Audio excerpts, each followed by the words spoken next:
Imagine a romantic scene. A dinner, a date, a romantic walk on the beach, a wedding where lovers walk down the aisle and pledge their love. How many people are in this scene?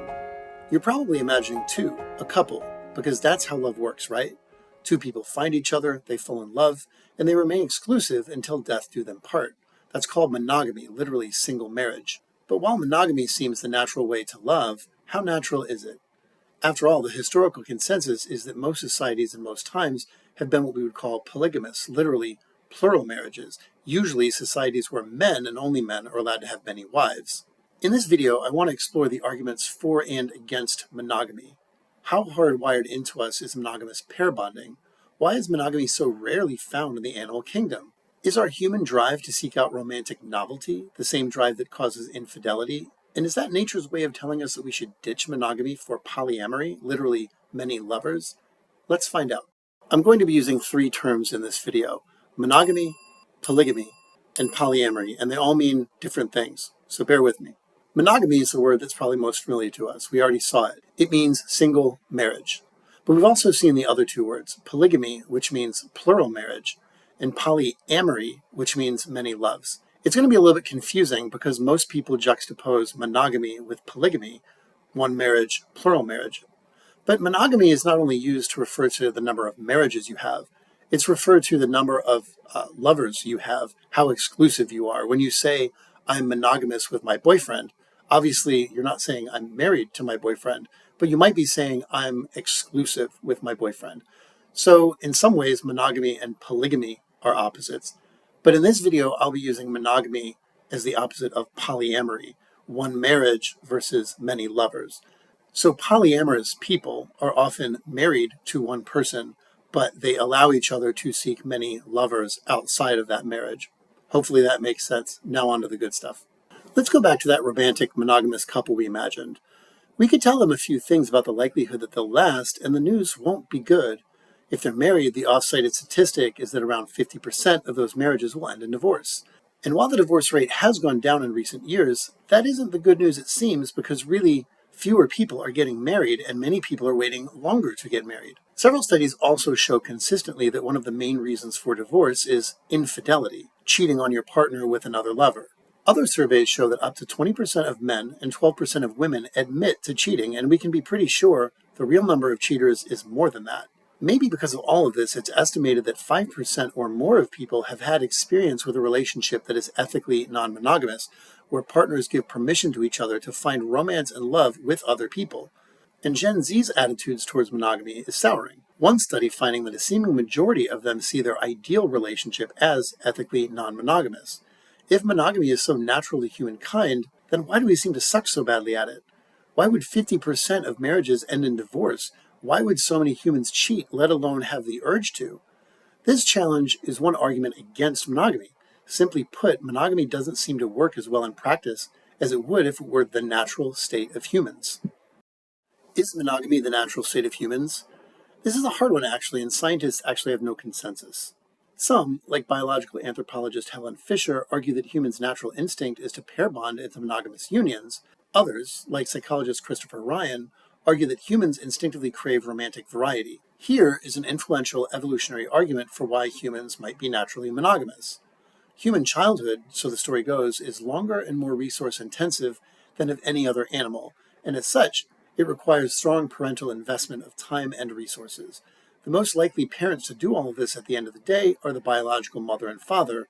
Remember, sexual reproduction requires two parents and no more. Monogamy, therefore, may be nature's way of ensuring that the biological mother and father stay together long enough to raise their children into adulthood. Helen Fisher calls monogamy the sexual contract, where male and female both give up the idea of romantic variety in exchange for the stability of the parental pair bond. The female gains reliable access to a single male's resources and energies, and the male, so the story goes, gains stable and exclusive access to, well, This is what allows Fisher to write, monogamy is the rule. Human beings almost never have to be cajoled into pairing. Instead, we do this naturally. We flirt, we court, we fall in love, we marry, and the vast majority of us marry only one person at a time. Pair bonding is a trademark of the human animal. But appeals to nature can also be used to support polyamory, the idea that one can have many, even simultaneous lovers. Let's look at our two closest evolutionary relatives, chimpanzees and bonobos. Neither of them are monogamous. Chimpanzees find the alpha male monopolizing access to female attention. Bonobos are just plain old promiscuous in a more egalitarian fashion. We've already seen that a very small percentage of mammals are monogamous, and neither of our closest evolutionary relatives are. So the argument goes, why assume that humans would be? This is what allows psychotherapist Esther Perel to say, monogamy is a practice. We are not by nature, biologically, evolutionary monogamous. It's Right. a practice, it's a choice. And it's a choice. Not our makeup. No. both the monogamy and the polyamory camps appeal to the natural world to support their arguments, but I confess that I'm not satisfied with either attempt for the same reason. Humans are part of the natural world, but are also quite unique in that natural world. We do a lot of things other animals don't do. Neither chimps nor bonobos deliberately instruct their young or have religion, but surely that doesn't mean that these things aren't naturally humans. To go from it's found in nature to therefore it's good for humans is a bad argument, sometimes called the naturalistic fallacy. Another problem with the evolutionary explanation for monogamy, that is a way to ensure mother and father raise a child, is that it equates monogamy with stability. But surely many monogamous relationships are far from stable, and polyamorous relationships can be absolutely stable between multiple loving and committed partners. In fact, until agriculture, humans have mainly existed in hunter-gatherer tribes where it really did take a village to raise a child, and where the nuclear family wouldn't have been all that important. But why would society, and really I'm talking Western Christian societies here, have adapted monogamy to the point where most people never question it? Well, another argument for monogamy's success is a population level one that anthropologist Joseph Henrich calls polygamy's math problem. Canadian public intellectual Jordan Peterson has relied on exactly this argument to support monogamy as a beneficial norm that should be culturally enforced, what he controversially calls enforced monogamy. Here's his argument. If a polygamous society develops, Mm-hmm. which is the alternative, then a small minority of men get all the women. That's what happens. Oh, okay, I And so could see that's that. all. That's the only point that I was making. More specifically, the argument runs like this. Polygamy, remember the idea that one man could marry or be romantic with many women, creates situations where high status men get a lot of women, leaving lower status men with few mating opportunities. This is because, the argument goes, it takes a woman 9 months to reproduce, where men can reproduce much more frequently. And if we assume in an evolutionary sense that women would trade the exclusivity of monogamy for the ability to mate with a high status male who can support her and the child, along with other women and children, polygamy will result in high status males doing very well at the mating game to the detriment of low status men. And that's precisely what we see in societies where polygamy is allowed. High status men have harems, while many low status men go mateless. The argument goes, this leads to increased social stratification and instability. High status men bear many children, while low status men bear few, and the presence of a large number of low status men who are sexually frustrated creates a higher propensity towards violence. Thus, monogamous societies arguably do better on both fronts. Everyone has a chance of bearing children, and everyone gains at least some level of mating satisfaction. Of course, you might have noticed that all of this was comparing monogamous societies to polygamous ones rather than polyamorous ones. But what would happen if both men and women, not just men, were able to form multiple simultaneous relationships? Frankly, we don't have data on that because there have been no society of the scale which have legalized polyamory rather than polygamy. We can only speculate. Some speculate, and I would tend to agree, that large-scale polyamory would still benefit men, probably high-status ones more than women, albeit unintentionally. Why? Because sexual promiscuity is arguably more costly for women than men, especially because the former bear all of the physical risks and costs of bearing children. Given that, we might reasonably suppose that women will be less attracted to the idea of having multiple partners than would men. So we can at least speculate that polyamory might end up having a similar math problem as polygamy. Even if we assume, and it is an assumption, that this argument's right, there's a big problem with it. It doesn't argue against polyamory so much as the idea of making polyamory universal. And frankly, no one, not even polyamory's most ardent supporters, want polyamory to be a universal norm. They just want it to be an option, just like monogamy is. In fact, the only people arguing for a single universal model of human relationships are those in favor of monogamy. All of the arguments for and against monogamy that I've just given are evolutionary ones, trying to get at the heart of which model of romantic relationships is more natural and which was more likely to evolve into a norm. We've already seen the problems with arguments that appeal to nature, But there's another problem. Something being a norm doesn't therefore mean it's the right thing for all of us to do.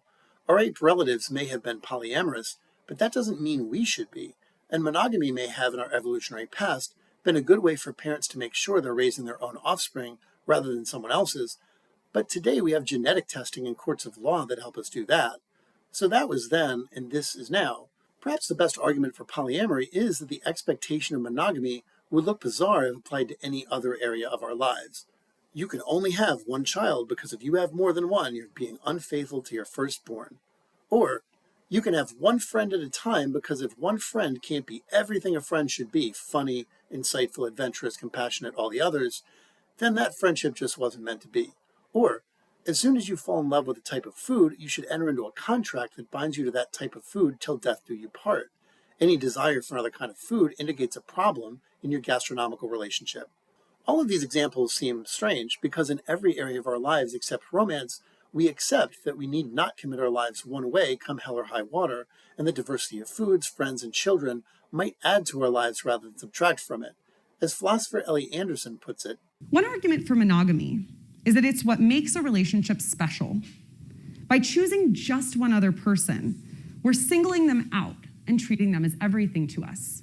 But we don't treat other kinds of relationships as special only if they single another person out. It's routine for parents of multiple children to say that they love their children equally, and considered a kind of moral failing if a parent has a favorite child. Although romantic love is different in key respects from parents' love for their children, I don't see why it needs to be different in this respect. And let's face it, most monogamous people don't practice strict monogamy anyway. Not only do people cheat, but it's rare that anyone gets through their entire lives with one partner. What we practice instead is serial monogamy, where we commit to one partner at a time, and once that relationship fractures, we move on to a new partner. Many partners cumulatively, but only one at a time. A polyamory enthusiast would be right to ask why many monogamous partners over time is better than many polyamorous partners at one time. One last thing to factor into the discussion is the idea of romantic jealousy. Monogamists have argued that we experience jealousy for a reason, to ensure that we vigilantly guard our monogamous relationship so as not to lose it.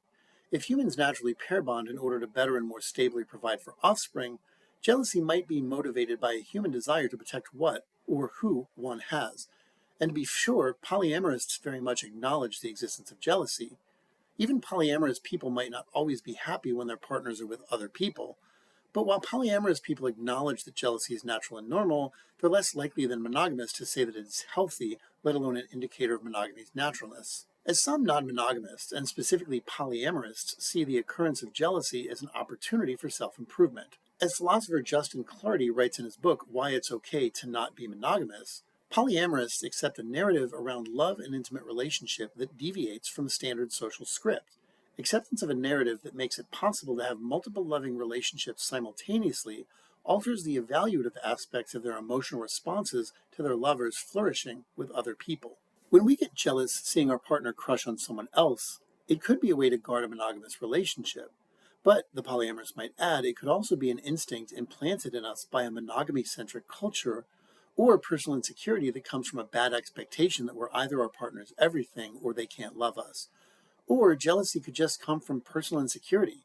Monogamists say that jealousy is a sign that we need to guard monogamous relationships.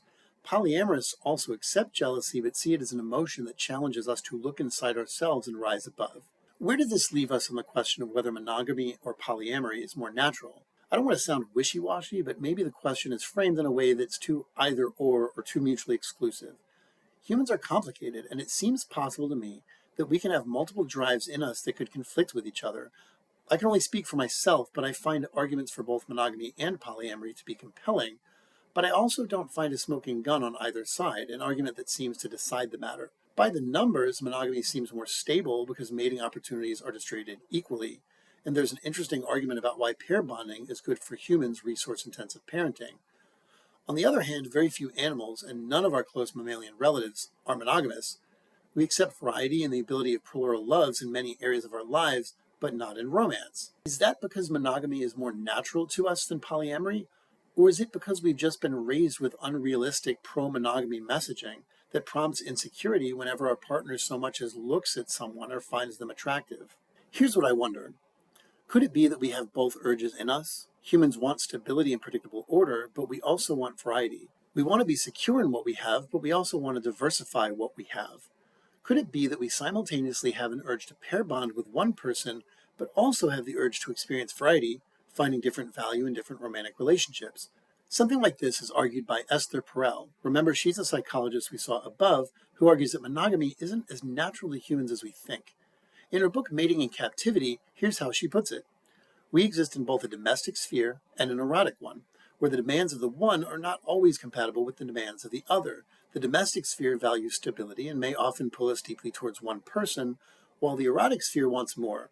It's what drives even the most committed spouse to find other people attractive, fantasize about different relationships, and even cheat on a spouse they nonetheless love. The domestic sphere wants security and maybe even a reassuring monotony. The erotic sphere wants more excitement and desire, the kind that monotony and security get in the way of. Are monogamy and polyamory ways of honoring these different drives? A similar thought, ironically, comes from Helen Fisher, the anthropologist who made a case for why humans are monogamous. She very much admits, how could you not, that however normal monogamy is, it's just as normal to cheat. Here's how she puts it. But the human animal seems cursed with a contradiction of the spirit. We search for true love, find him or her, and settle in. Then if the spell begins to fade, the mind begins to wander, and there is little evidence that women shun clandestine and sometimes open sexual adventures. Instead, both men and women seem to exhibit a mixed reproductive strategy. Monogamy and adultery are fair. In different ways, Fisher and Perel broach the same possibility. Instead of monogamy or polyamory, it may just be that we have impulses that point in both directions. Part of us wants to pair bond and have exclusivity with a single partner, but another part of us wants a bit of romantic variety. And beyond that, it may be that different people are more, or wholly, drawn to one of these over the other. Whatever the case, the statistics we saw show monogamous marriage is falling on hard times. Till death do the two of us part only seems to work at best half the time. We live longer, so marriage contracts last longer. Divorce is easier to get. Technology makes it easier than ever to find new partners or check out what we might be missing out on. The popularity of monogamy is waning. That doesn't mean, of course, that we should all be polyamorous. What it might mean, though, is that monogamy shouldn't be the only socially or legally acceptable type of relationship. Monogamy is great for some, but maybe not for others. If so many people cheat, even at very high risk, might it be better for couples to be honest with each other about their desire to have more than one partner? If we destigmatized polyamory, would such an idea be so unthinkable? Instead of cheating and risking the family, could we allow our partners to be with other people in a way that is honest, healthy, and non-threatening? Could we?